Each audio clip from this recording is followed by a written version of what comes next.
Living Faith TV.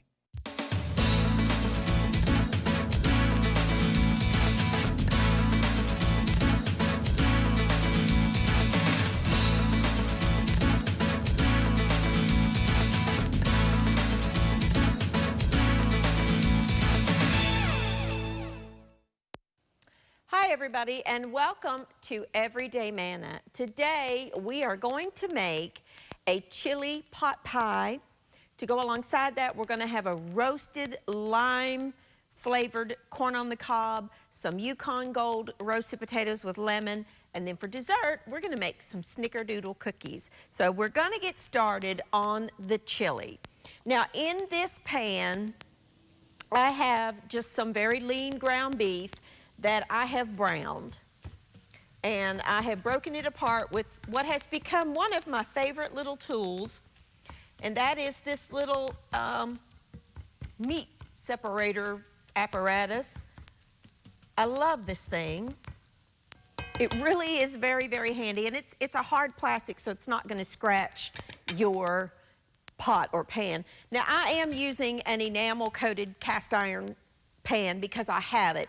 If you don't have something that'll go in straight into the oven, you will need to transfer your dish, when you get the chili made, into an oven-proof baking dish, because we are going to end up in the oven. I've got one green bell pepper that I'm going to dice and put in my chili. Now I have lean ground beef, and I did not have a lot of fat. So what I did was I just took a paper towel and just, cleaned up any of the grease or sopped up any of the grease in there. Let me get my little seeds off. I'm just going to add the green pepper and then an onion to my meat mixture and let them start softening.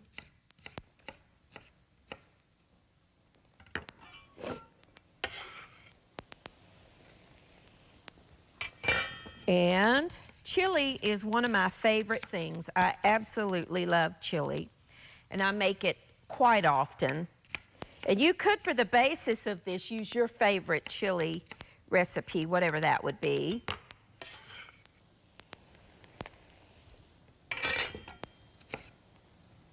Just dicing up a green pepper if you have some already done. A lot of times in the grocery store they will sell the pre-chopped up peppers and onions as your base, and you could use that if you have it. If you don't have a green pepper, you could use a red pepper or an orange or yellow pepper.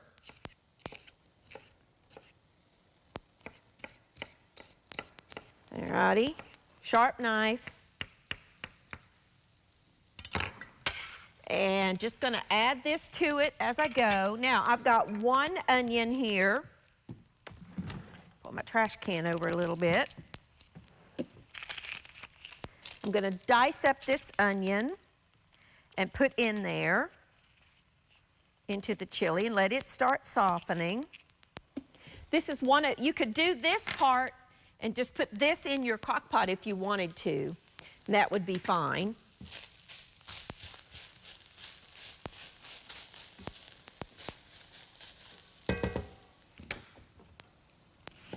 Okay, we're going to mince up an onion.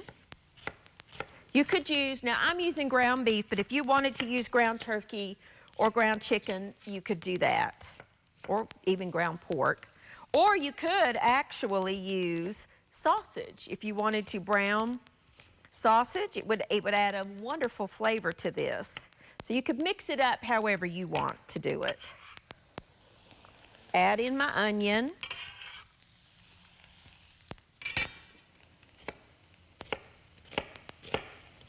This one's not making me cry. I might have spoke too soon. But so far, so good.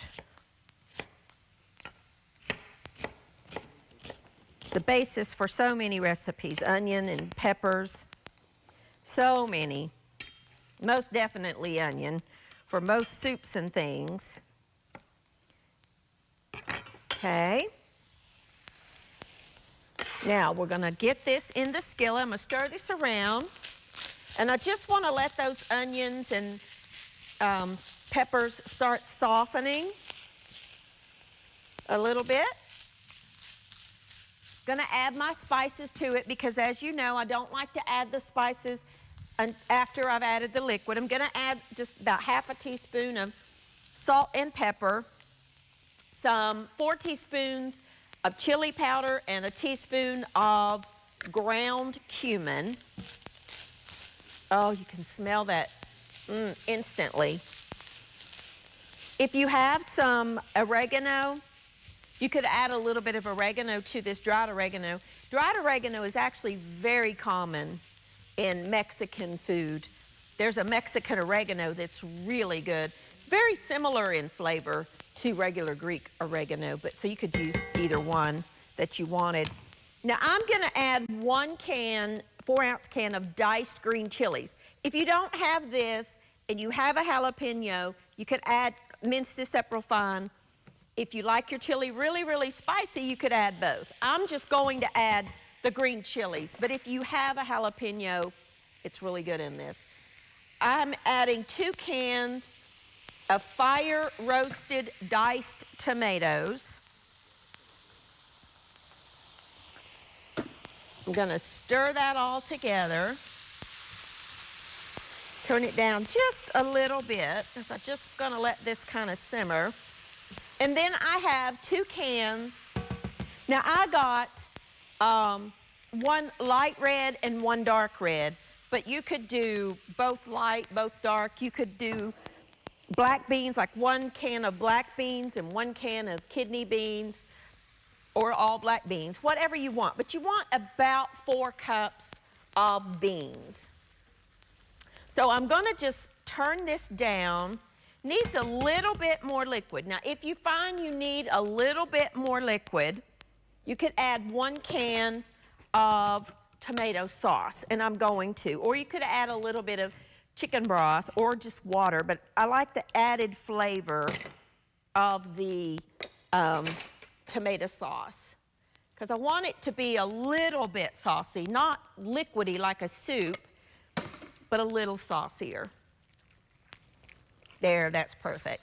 Now, I'm just going to cover this and let this simmer for about 20 minutes until those flavors meld together. This can totally be made ahead and, or put in your crock pot, let it simmer all day while you're gone, and then when you come home, put the topping on it, pop it in the oven, and you can have dinner done in no time.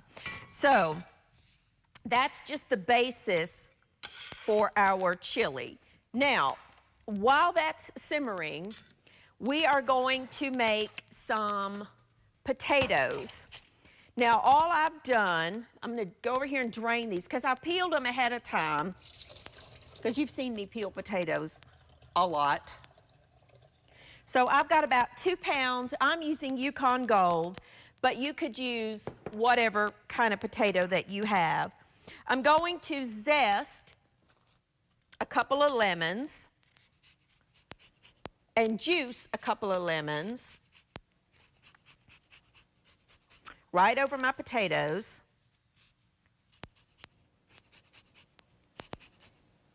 Okay, I'll just show you one. Then I'm gonna add some lemon juice. I love these little lemon squeezer things. Then I'm gonna add some, I'm gonna do the other lemon, and I'm gonna add some olive oil or canola oil, a couple of tablespoons.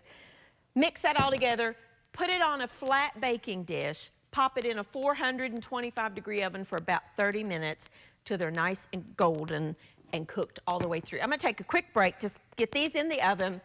When I come back, we will get started on the corn and the cornbread topping. I'll be back in just a minute.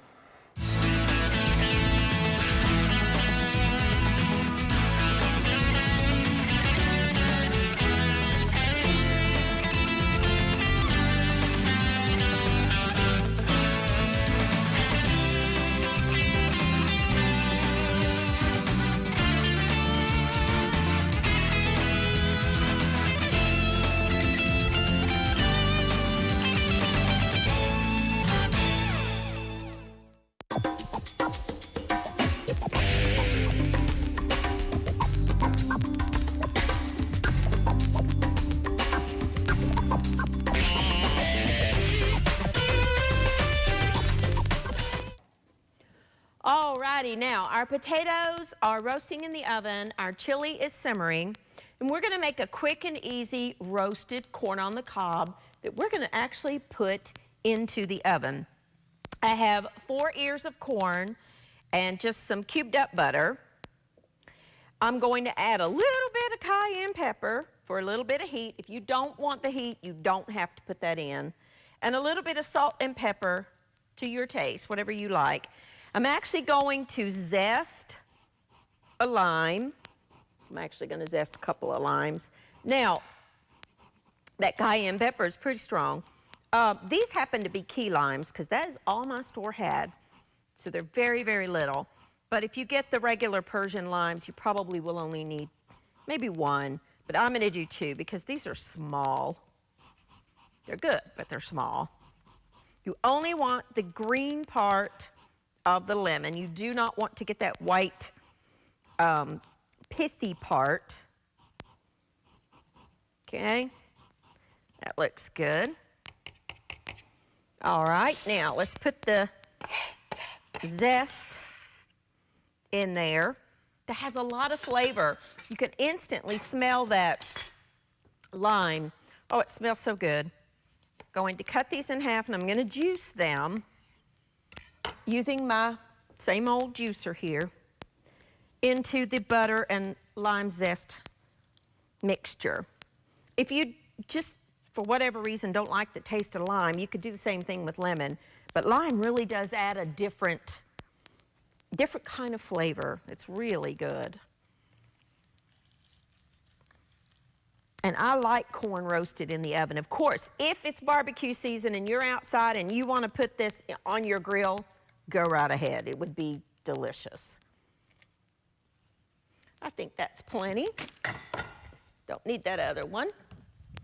Now, we're just going to kind of stir that together. Take a fork, and that is a tiny little fork that I'm not getting any leverage on. I don't know where that came from. Let me get a better fork here. Just kind of mash the butter with that zest and so on. Now, I have 4 sheets of just non-stick aluminum foil. I'm going to take 1 ear of corn, and you want to kind of divide this mixture into 4 pieces. Just kind of plop that corn right on top. Roll it up. And just put it on a baking dish and repeat the process. You can either put it on the bottom. It doesn't matter. It's going to melt in the oven. Just make sure you do get a little bit of that juice and that zest with it. Of course, this recipe is very easily doubled or tripled, depending on how many people you are feeding. I love corn on the cob. Love it. And in the summertime, I like it a lot. I mean, I cook it on the grill, roast it in the oven. It's good just boiled in the, on the stove with just some butter. It's good. And that quick and that easy, you have a delicious corn on the cob that's flavored a little differently than just regular corn, and it goes great with any Mexican dish. So we're going to pop this in a 350-degree oven, about the same amount of time, 20, 25 minutes, until it's cooked through. It just, you don't have to be exact on that one. It's fine either way. Let me clean up my mess here, and we're going to get started on the topping for my chili. Now, the chili has been simmering away, so we're going to get started on the topping for it. Now, I have in this bowl some flour, all-purpose flour, some cornmeal. There's some salt and some ice water. Just going to stir that together. Okay. And I'm going to cut in some butter using my pastry cutter. Now, if you don't have a pastry cutter, you could use 2 forks or 2 knives, or your fingers even. Sometimes I like to get it started with the pastry cutter, and then I'll show you what you can do. If you don't have one of these little tools, which actually they're very, very handy to have, but if you don't have one, let me show you what you can do.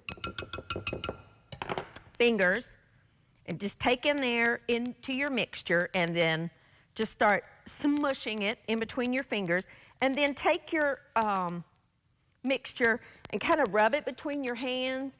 And what happens is you end up with long pieces of butter, which is what you want. And that's going to just create just a pocket of deliciousness inside your cornmeal mixture. You just want to get the bigger pieces broken up. Okay? Now, you will need some ice water. I have just a cup with some ice and water. I'm going to start with 4 tablespoons. You can do this in the food processor too if you want to. If you really want to dirty up another dish, but it's so easy to do this way. And I'm going to stir this together, and I want this to kind of come into a dough. The reason I say start with 4 is it totally depends on the humidity in the room where you are cooking. And I can tell right now I'm going to need at least 1 more. And this is kind of like making a pie dough. But then the best tool to really see where you are is your hands. I'm going to add 1 more. I think 1 more will do it. We're going to make a crust, maybe 1.5. We're making a crust for our pot pie. That's perfect. Now, take a little bit of flour on a surface, your work surface, and then dump your mixture out onto your board. And then just kind of see where you are on your moisture. Okay, good example. You see how I'm still kind of crumbly right there? I'm going to add 1 more tablespoon. It's really dry in here today. So there's just not a lot of moisture in the air, so I'm going to need to add a little more. It really does depend on how much moisture is in your area. And I think that's going to be good. Okay? Now, what you're going to want to do is take a rolling pin, and we're going to roll this out. It would be ideal if you could let this sit in your refrigerator for, say, 30 minutes, but I don't have that kind of time right now. But if you do, it's better because then the moisture totally gets incorporated into your dough. But if you don't have time, go ahead and roll it out. What we're going to do is we're going to roll out our dough. Now, you could, this is where you get to use your own judgment. If you want to roll it out into a flat pastry sheet and then put it on top of your mixture, you can do that.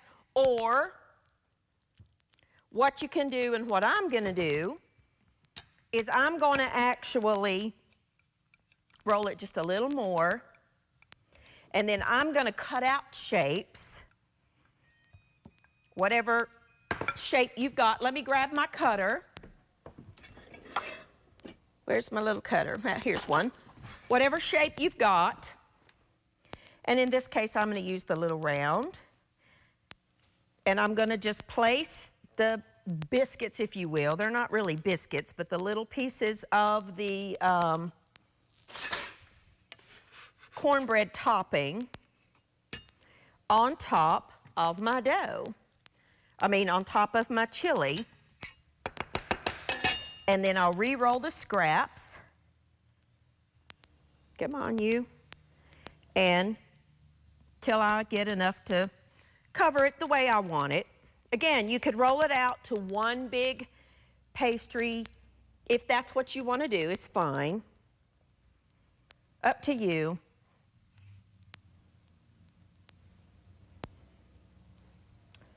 And then you're going to pop this in a 425 degree oven for about 20 or 25 minutes. This one didn't want to stick together. So I'm going to take the scraps. I'm going to re-roll. All I'm going to do is the very same thing and then cut out a couple more, place in the center, and pop this in the oven for about 25 minutes. I'm going to clean up my mess, get this in the oven, and when I come back, we're going to make some snickerdoodles. I'll be back in just a minute.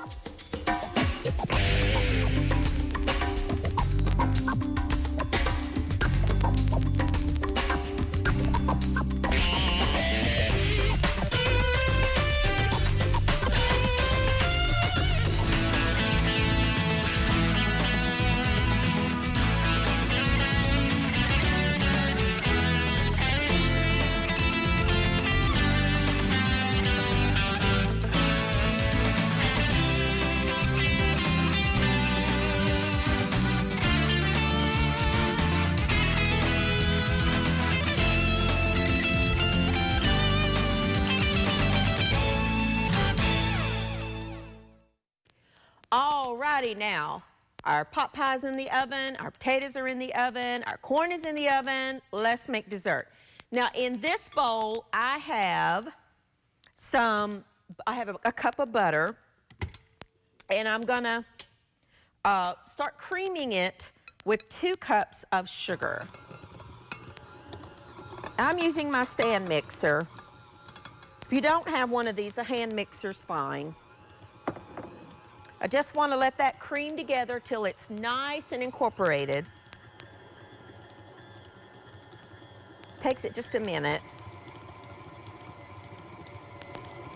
I'm going to add my 2 eggs, one at a time.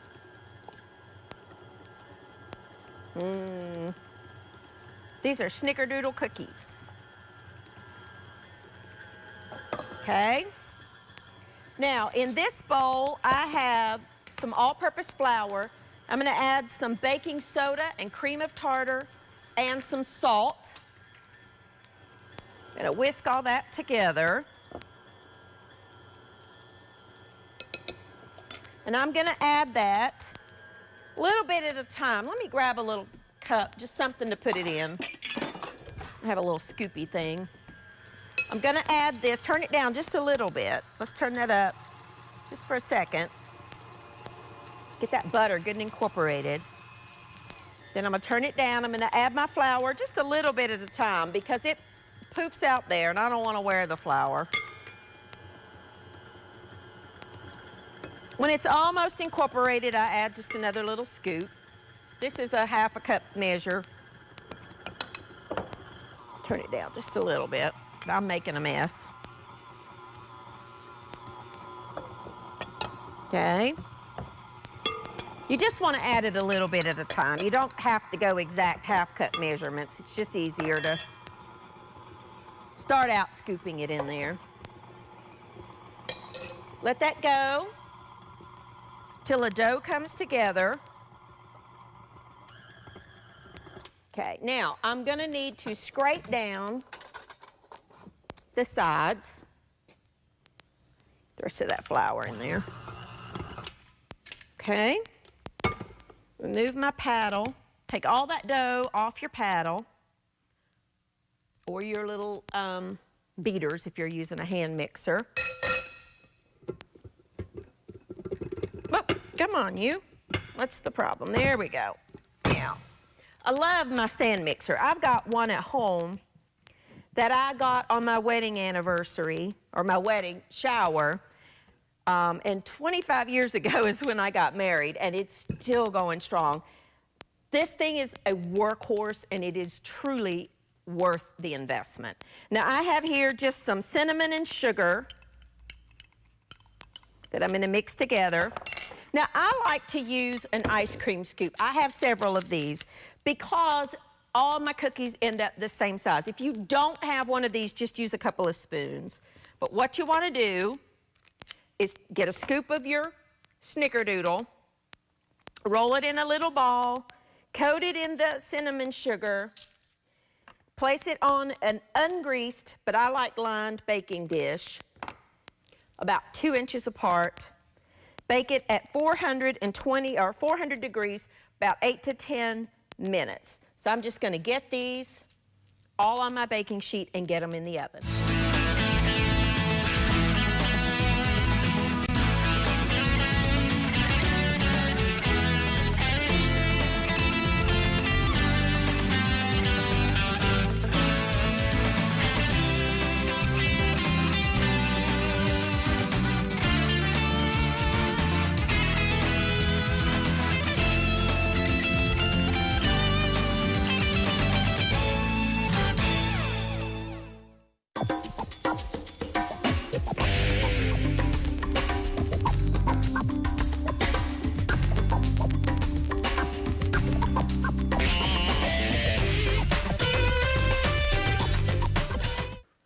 Alrighty, now everything is done. I was just taking the snickerdoodles off of the tray. I let them cool on the tray for just about a minute.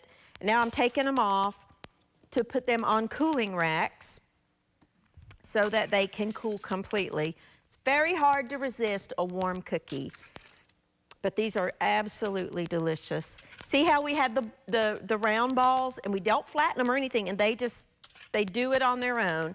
And they're all even because we used the scoop. So let me get these